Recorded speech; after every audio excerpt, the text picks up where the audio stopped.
今天咱们来分享巨好吃的豆腐丸子，外酥里嫩，下酒下饭干吃都非常不错。三小块豆腐抓捏碎，老豆腐、嫩豆腐都可以。打入2个鸡蛋，搅散搅匀带釉。鸡蛋是不是放久了都散黄了？先来切点葱花，再切点蒜末。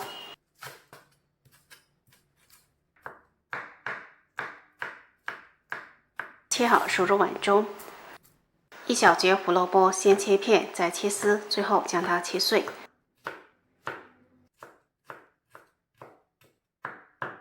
切好收入碗中。来点现磨胡椒粉去腥，1丢丢盐，半汤匙生抽，半汤匙蚝油。用筷子搅拌混合均匀。好吃的关键在于2勺面包糠，2勺面粉，继续搅拌混合均匀。锅中多来点油，待油温5成热，左手挤出丸子，右手用勺子舀出，放入锅中中小火慢炸。勺子最好沾点油，才不会沾勺子。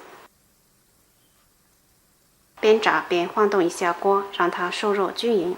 炸至定型，再用筷子拨动拨动，